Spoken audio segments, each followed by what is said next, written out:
We know that raising the tobacco tax reduces smoking rates and reduces kids' access to tobacco products.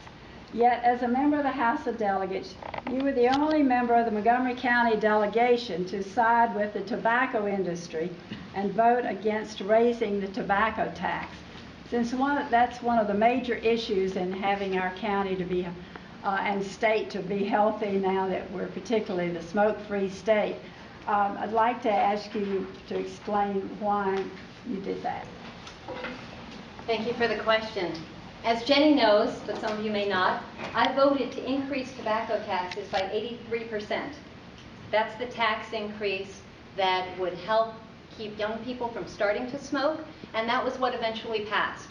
There was a larger tax increase that was considered. We had just gotten billions of dollars from the tobacco companies in cigarette restitution fund, and that was supposed to be used specifically for educating young people and urging them not to smoke. I strongly supported banning smoking in restaurants and other workplaces. I think it's great that we are smoke-free. I've never taken a puff of a cigarette. I don't like being around smoking. But my concern was in part the impact on small businesses. Where people go to buy cigarettes is also where they buy gasoline, where they buy candy bars and magazines. When they do that and they decide to go to DC or Virginia because the taxes on their cigarettes are a lot lower, we lose jobs, we lose support for our businesses, and I thought that was short-sighted. I voted for a tobacco increase of 83%. That seems sizable enough. Jenny, you claim credit for repealing the computer tax. But what you don't mention is that yours was the key vote that actually enacted the computer tax the previous year, with the hope or the promise that it might be able to be repealed. I'd like to know how you justify voting for a tax that you knew would hurt our county and cost us jobs, as you admitted in the Washington Post. And tell me how you perceive that going forward. I'm glad you asked that. Actually, maybe you remember the news about the special session a few years ago, and when the final night came, there was a filibuster. The Republicans were filibustering. And we had to pass the entire budget, and which was all in one big package.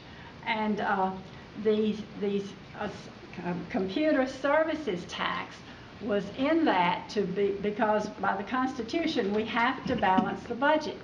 And because that was part of the computer services tax, which I had opposed, but I was not on the budget committee that put it in there. And I knew that it would be detrimental to our district. So anyway, I got a commitment that it would be that the tax would not be implemented until after the following session, which would be the June 30th. And with that commitment, I voted for the whole budget. Or else we'd still be there in session. Thank you. Thank you. Now, would you please ask another question? Following major scandals that resulted in 2 of Annapolis' highest-earning lobbyists receiving prison sentences, you were one of only 4 legislators in the state to oppose ethics reform. So, would you like to tell us about that? I'd love to. I have a career standing up on campaign finance reform. Ladies and gentlemen, this is a reminder that the library will be closing in 15 minutes at 8 o'clock. If you have materials to check out, please go to the checkout desk now. Thank you. We'll add your time. Should I start over? Have to be penalized by that. Okay. I've spent my career working on campaign finance reform and ethics reform. Jenny didn't mention, but I'm sure she's going to, that for a brief bit that I dated a lobbyist and disclosed every gift, every time he took me out to a movie, every time he took me out to dinner, we filled out a form. And I got kudos for following not just the letter of the law, but the spirit of the law, and disclosing what was actually quite awkward and embarrassing. On ethics laws, a lot of people want to say they're for ethics, but putting your money where your mouth is, disclosing all of your donations even more than you're required to do, disclosing all of your personal interactions with lobbyists even when it's not required, and not voting for sham legislation just because it's called ethics. It was weak, It was watered down, and as Jenny, I'm sure saw in the article, I voted against it and said it was too weak. I wanted something with teeth in it, and not something just an election year ploy to say that you support ethics. Jenny, you left the floor of the Senate during the key vote on the death penalty, which was Governor O'Malley's top legislative priority last year. You did vote other times, but the key vote was the Brochin Amendment. You said, as your explanation when people called or emailed you, that you had to go down to the amendment room. But folks know that all you do is call the amendment room and the proposal is delivered to the floor. Could you please more fully explain to us why you skipped this vote, and specifically, what was your amendment that you never introduced going to do? I'm delighted to answer that, because what you said in some of the things that I missed the vote on the bill.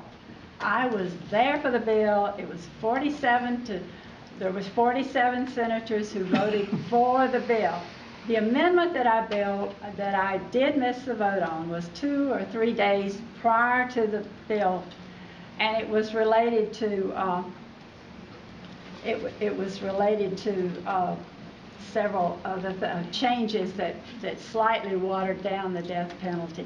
But it was interesting time. I had stopped by the amendment room because I had not received my amendment, and I knew things would be going quickly. And where was that amendment? And the amendment was really about, I'd never introduced it because Senator Brochin's bill encompassed what I was proposing. His had a few extra things in it, but mine was along the same lines. Well, let's see. The state budget remains the single greatest challenge facing the legislature. Do you have a $1.5 billion in cuts or in tax increases that you're ready to give us right now? In 1 minute or less. Yes. We all know that the budget is going to be the top priority facing our state. We are going to have to make hard cuts, and some of that is going to be done through careful scrutiny and asking the hard questions. I have a career of doing that. During the 8 years that I served in the legislature, I stood up and asked the hard questions, and even was the only member out of 188 to stand up and oppose what ultimately became a $100 million boondoggle. Complete waste of taxpayer money.